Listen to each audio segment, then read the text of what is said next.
Haya, tulia hapo wewe. Tulia hapo. Kwa majina naitwa Ngala Kuluja.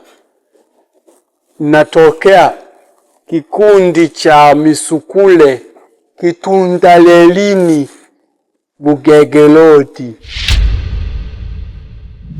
Wana mpango wa kuondoka hapa shuleni, na sio kuondoka wao tu, wanaondoka na hawa Misukule wako. Kikubwa zaidi, wana mpango wa kuchukua hiyo koroboi yako, na ukizembea ndani ya wiki hii wanaondoka. Hili ni fundisho kwa Misukule mingine yote iliyobaki, ambayo itaonyesha dalili ya kutaka kutoroka katika hii shule. Rudi nyuma kule.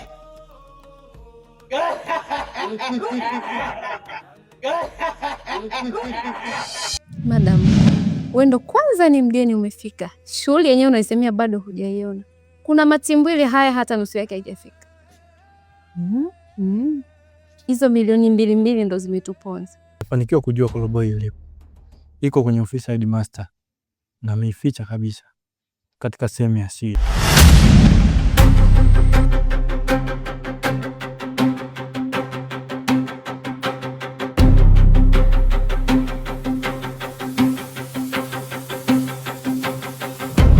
Ndio mkuu. Ni kweli katoroka. Na nimejaribu kumfuatilia. Nasikia tu harufu yake lakini simuoni. Ndio, na yote inasababishwa na ile koroboi alionayo. Anakaribia kwao. Sasa acha mimi niwahi mkuu. Sawa.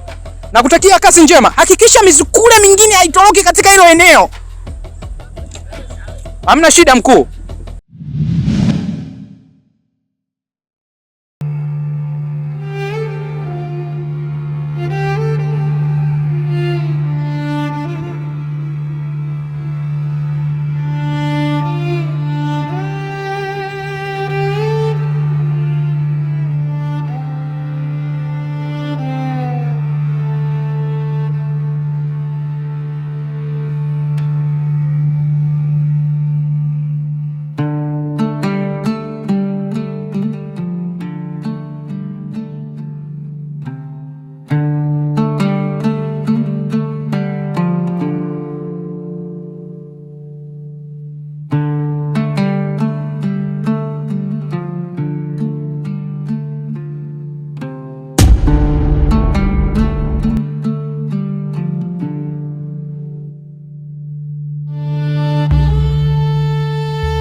Madam, kwema? Karibu. Nashukuru. Na kuona kama haupo sawa hivi. Inaonekana upo kwenye dimbwi la mawazo Pole sana. Asante shapoa. Kiukweli mimi naitwa Kasongo Benivanga. Ni mmoja kati ya wafanyakazi wa mzee wako kabla hajafariki. Na mimi nilikuwepo nasimamia mashamba ya huku Morogoro huko. Mashamba yake ya mipunga. Kwa asilimia kubwa mimi ndio nilikuwa nayasimamia yale mashamba. Lakini wakati niendelea kuyasimamia yale mashamba akaniambia kwamba mwanangu, kwa mfano hata siku moja mambo yako yakikaa ovyo, yakikaa vibaya, karibu nyumbani Dar es Salaam. Kwa hiyo baada ya tu ya mzee kufariki na mimi nikaamua nirudi Dodoma. Dodoma nimekaa pale naona kabisa mambo yangu hayakuwa shwari kabisa. Ndipo nilipoamua kwamba nifunge safari nije mpaka hapa nyumbani kwa mzee, kwa sababu aliniambia kama akifariki na mimi mambo yangu hayajakaa vizuri basi nije hapa nyumbani.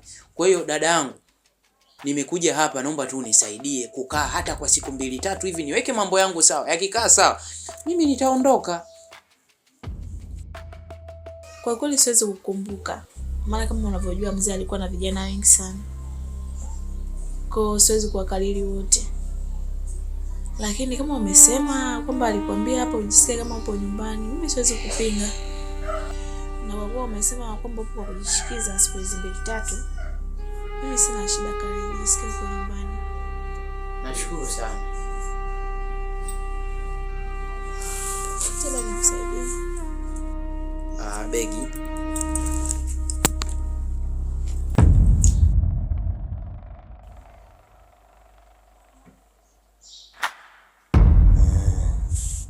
hapa sasa ndo kwanza picha linaanza.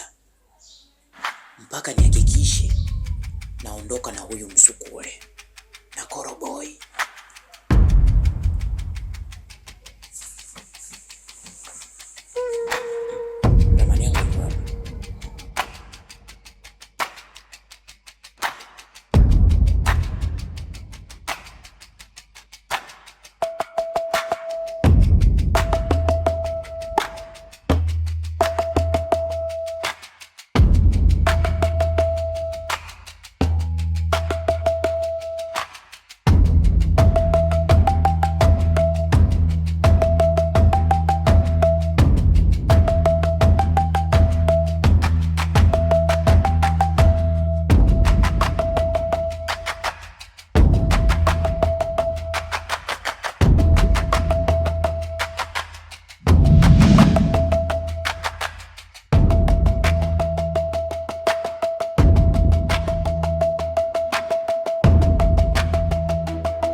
We, madam.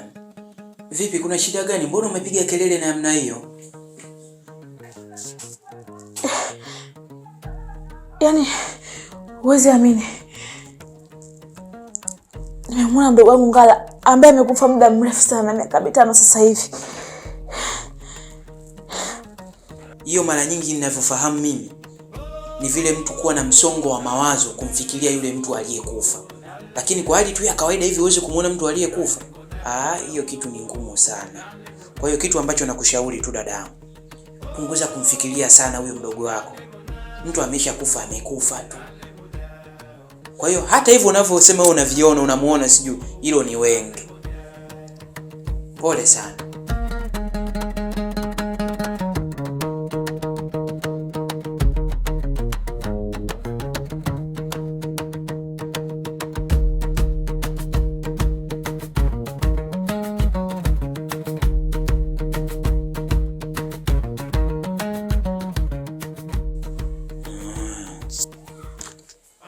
Ni kweli, sasa nimeamini. Huyo kijana yupo humu ndani. Sasa bila kupoteza muda hapa, nihakikishe naipata koroboi na inaondoka naye kabla dada yake hajastuka vizuri.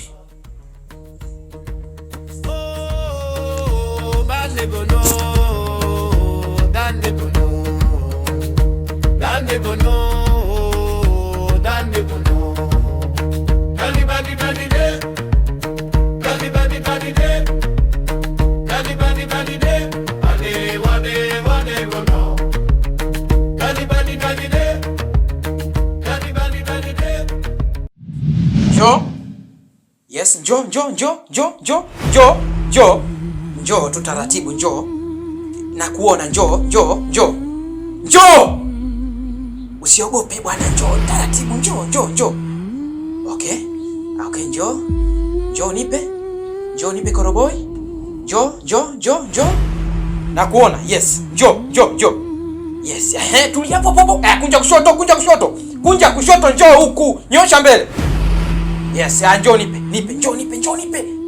Njoo nipe hiyo koroboi, njoo nipe. Njoo. Yes, taratibu, njoo. Yes, njoo tu taratibu, njoo. Nipe sasa. Nipe. Weka hapa.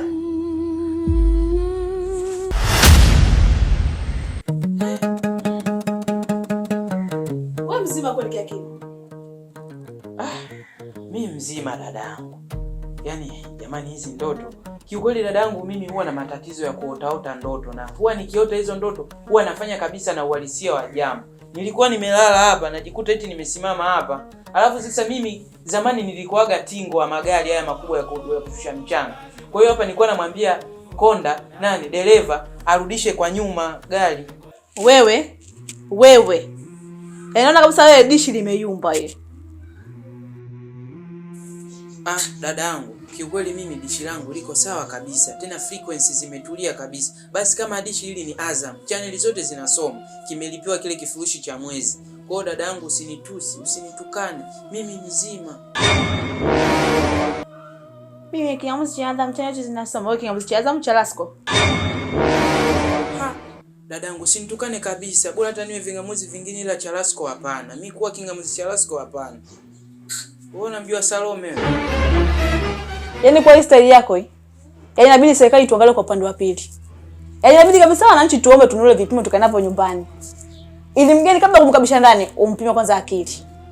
Maana wewe unapokea mataira ndio wewe wa kwanza.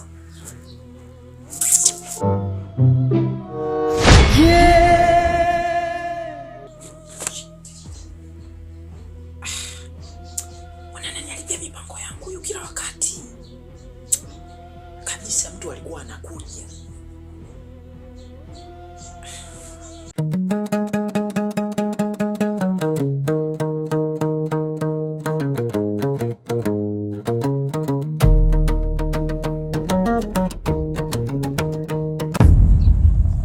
Ndiyo mkuu wa shule. Nimefanikiwa kufanya ile dawa ulionielekeza na nimeona kabisa inaleta majibu. Kwa sababu alikuwa ananifuata, anakuja kabisa akiwa ameshikilia ile koroboi mkononi mkuu. Sasa wakati anakaribia tu kunifuata na kunipa ile koroboi, dada yake si akatokea. Akakunja kona akarudi alikotokea. Na imani nikirudia kwa mara ya pili mkuu, koroboi naipata. Koroboi naipata na nikisha ipata koroboi hata yeye mwenyewe inakuwa ni rahisi kumpata. Hamna shida mkuu. Basi sawa, ngoja mimi niingie ndani kwa sababu hapa nimetoka nje, nisi nikastukiwa. Shida hakuna. Yes. Ni God we trust. Basi hamna shida. Wewe ni usimi.